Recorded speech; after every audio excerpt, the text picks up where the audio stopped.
Hello, everyone. We are going to present the play The Bet, adapted from Miles Malison's play. Our cast is as follows. Shivansh will be playing the role of banker. Ayush will be playing the role of doctor. I will be playing the role of lawyer and novelist later on. And Vibhu will be playing the role of novelist first and then lawyer. Scene 1. The dining room of the banker's house. Some way outside Delhi. An evening in the year 2010. I am a novelist. इस कहानी में शामिल 4 characters में से एक। यह कहानी 10 साल लंबी है, जो शुरू होती है एक अमीर इंसान के घर से, अमीर बैंकर के घर से। बैंकर ने काफी आलीशान डिनर पार्टी दी थी, लेकिन आधी रात होने की वजह से सब जा चुके थे, accept the 4 of us, the banker himself, his lifelong friend, the doctor, a young lawyer and me. Banker काफी लेविश लाइफस्टाइल जीता था, जिसका हम सिर्फ वर्णन कर सकते हैं पर दिखा नहीं सकते। A wonderful evening, superb dinner, exquisite wine, engaging talk. मुझे तो बस इस बात का दुख है, it's all coming to an end. I like to give an occasional party. Men only, they seem to talk about better things without the women folk. Yes, indeed. By the way, I've been meaning to ask you. I've never met that man before. The one toying with his wine glass. Did it all through dinner. He's a lawyer, and he's the most offensive young man I think I've ever met. Oh, You know, he's just bought a house that I wanted for myself. I went to him, practically on my knees. I offered him more money than he had paid for it, but he was so ill-mannered. He made me so angry. I just can't tell you. Leave it. You know him? He's a novelist. He writes books.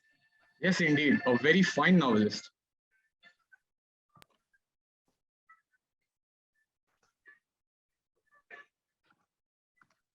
Mute. It's been an interesting case. We shall win. You think so? I'm sure of it. Of course, that means he won't be hanged. He'll get a heavy sentence, 10 years at least. Better than being strung up. True, doctor, but 10 years in prison, living death. I don't know which I choose. What does our host think? Me? Well, believe it or not, I've never been hanged and I've never been to prison. But if it were a choice of one or the other, I'd sooner be hanged. If you were really faced with the choice, you'd soon change your tune. Life's very precious. Better live somehow than not at all. My dear young man, haven't you any imagination? Shut away from everything everyone loves, desires. No sensitive man could stand it. Yes, I could. You'd go mad. Oh no, I shouldn't. You're very sure of yourself. Why shouldn't I be? After 10 years in the prison, you'd come out so broken and useless and have suffered such torment, you'd better have died. Although I'm not a betting man, I bet you 10 crores that you'd not be able to make it. I haven't got 10 crores. Or I'd bet you. I don't care about the 10 crores. What I want most in this world right now is that house of yours. My house? Fine. I'll wager my house against your 10 crores. I'll allow you to shut me up in a room, in a cell, anywhere where I could live in solitary confinement for 10 years. If at the end of that time, you'll pay me 10 crores. And as soon as you say you've had enough, I get your house. Yes, You guys are not serious. perfectly. Yes, but look here. He does My not dear. know what he is talking about. If he wasn't so damn Be sure of quiet. himself, Please, all of you.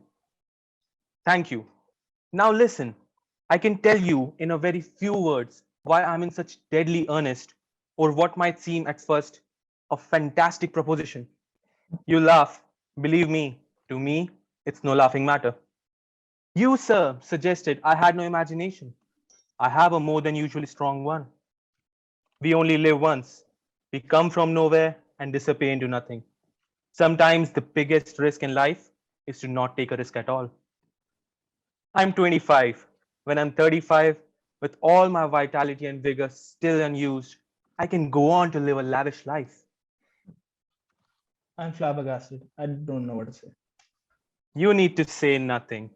I shall call upon you at the bank tomorrow.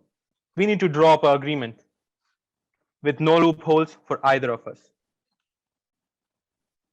A magnificent wine indeed. Curiously enough, I believe, just 10 bottles left. I'll open this one with you to celebrate handing over your house to me. Open a bottle each year and drink to me. I'll drink the 10th with you, and I shall be 10 crores richer.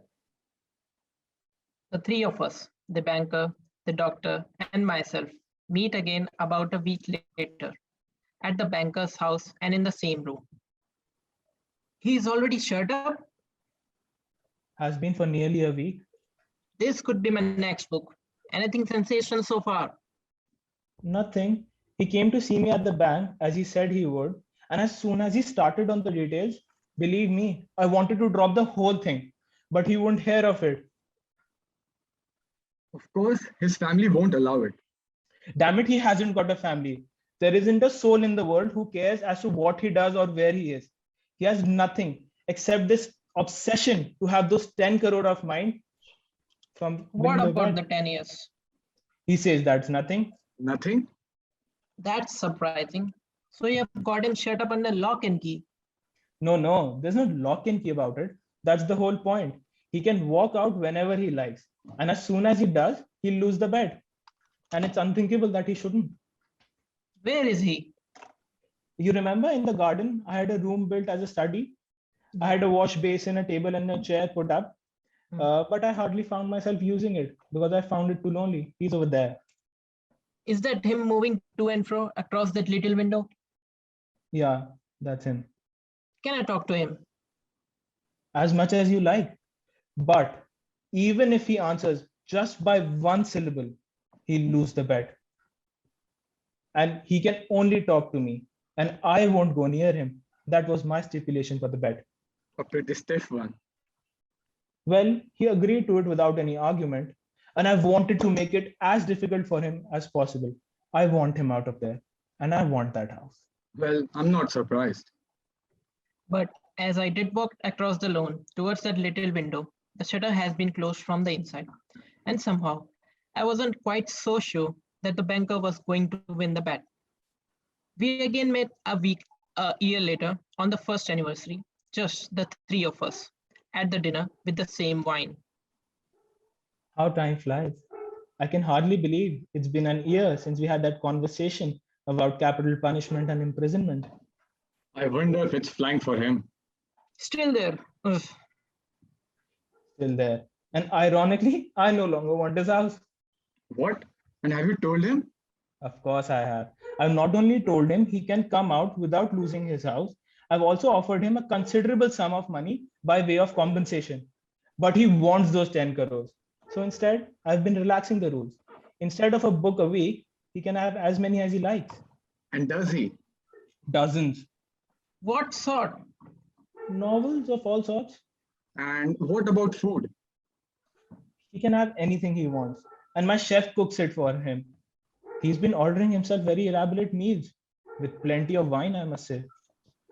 But doesn't anybody see him? Of course, yes. One of my servants has been appointed as kind of a warden. He goes in at regular intervals to change the bedding and give him clean clothes. Don't you ask your servants what happens in there and what does he do all the day? Of course, I have. For the past few weeks, he's been doing nothing except eat, drink, and lie on his bed. Oh God. I am off tomorrow to see a publisher and from there to London. It will be the best part of another year before I get back. Doctor, you will have to let me know what happens next. Sure. But as it happened, it was 5 years before I was back in Delhi again.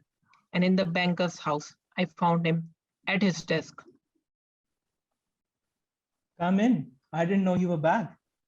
Glad to see you again. I just called the doctor last night and he said that the lawyer was still on his bed. Yes, Still there. How long is it? more than half the time, just over 6 years. Tell me about him. Last time I was here, I made a few notes and has been looking over them. He was just eating, drinking, and lying on his bed, reading nothing but novels, I think. Yeah, you are right. But there's been a great change since then. Change? In what way? Well, for one thing, there have been no elaborate meals for a long time, only the plainest fare. And so little of that, I sometimes wonder as to whether he's not starving himself.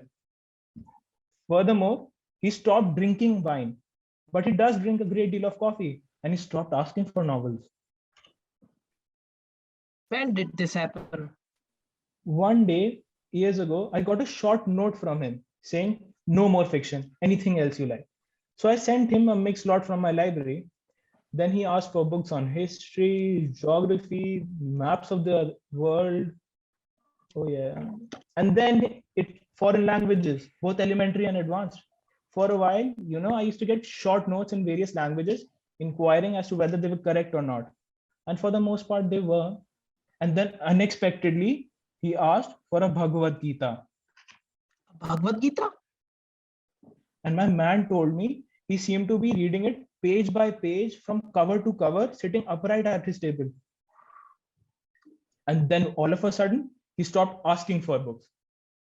Stopped. But when? About a year ago. But mind you, that doesn't mean he stopped reading. He's never sent any back. His Furthermore, his behavior to my man has gone a complete change. Earlier, he used to like his visits, but now he ignores him, seems completely unaware of his presence. Yes, but No is good he asking any also... more questions. Please don't. You know So about why him you have, as much so as I why do. you have asked me and the doctor out here to dinner the night he comes out? Well, I thought as it started, so shall it end. What time does he come out? Midnight, exactly midnight. Okay then. In a period of those 10 years, COVID hit, the markets crashed. In his desperation, the banker began taking risks in the world market, which failed. This led to his fortune dwindling down to just about 10 crore rupees, the exact amount he was supposed to pay to the lawyer. With clouds of desperation clouding his judgment, the banker decided to take the matter into his own hands and free the lawyer from the imprisonment of life. And so, to that last evening, at the end of those 10 years, when nothing turned out as one might have expected, the dinner was to be 7:45, but no one showed up, neither me nor the doctor.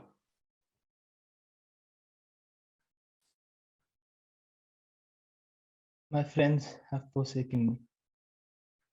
All I have left is those 10 crores. And that too, that lawyer will take from me when he comes out. He'll leave me penniless. I can't let that happen. I just can't let that happen. I will not let that happen. I must take matters into my own hands.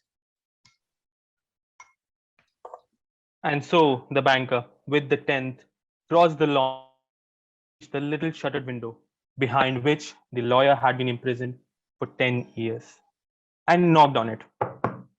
There was no answer. He knocked again, much louder. Still no answer. So he went round the small building to the door of it, and again he knocked. And again no answer.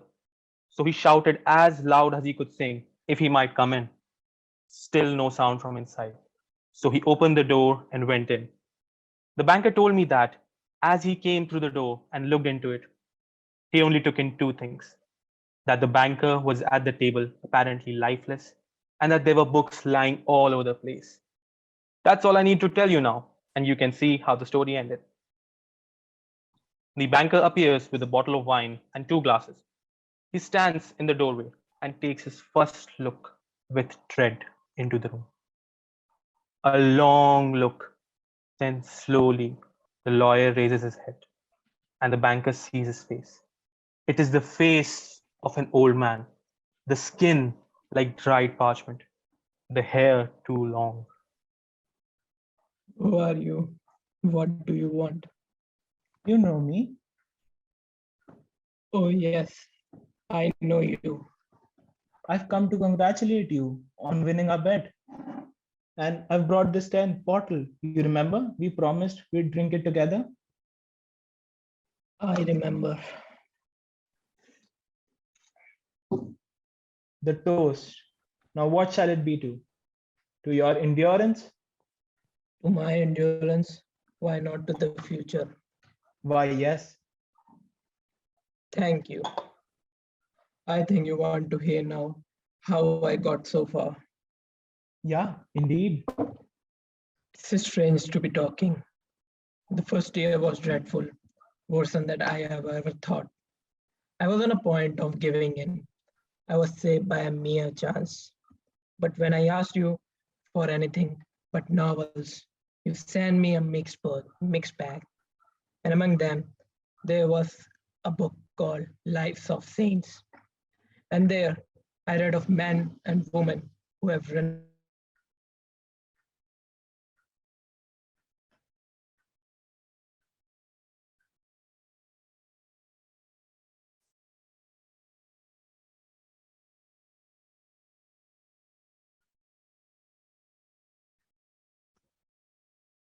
were men who lived in cities and alone in desert places, in caves, and a hope for a future. And if we know they could do, so I could. All these books, many of them I have done more than read. I have lived them.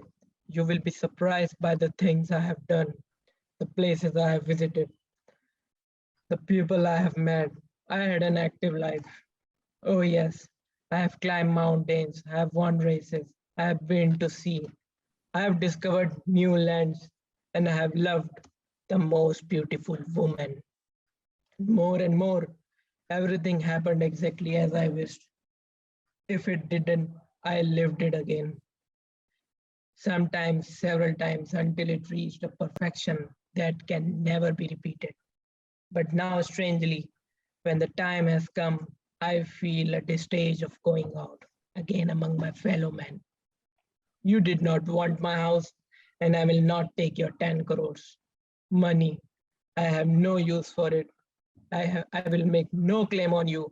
I will leave here you before the appointment time and lose my bet. But all the same, I drink to you. No, please, you can't drink that. There's something in it. Something in it. Poison. It's full of poison. Leave that. Here, take mine instead. Thank you. Not as good I did imagined. It's 1 minute to 12. My house is still there and is still mine. Yes. I wonder which of us was right.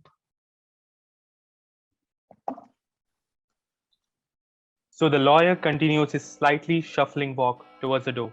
As he does so, the church clock begins to chime midnight. The banker stands staring at the open door. The clock in the distance sounds the first stroke, 12. The banker moves to the open door and stands looking out of it as the clock sounds the last stroke.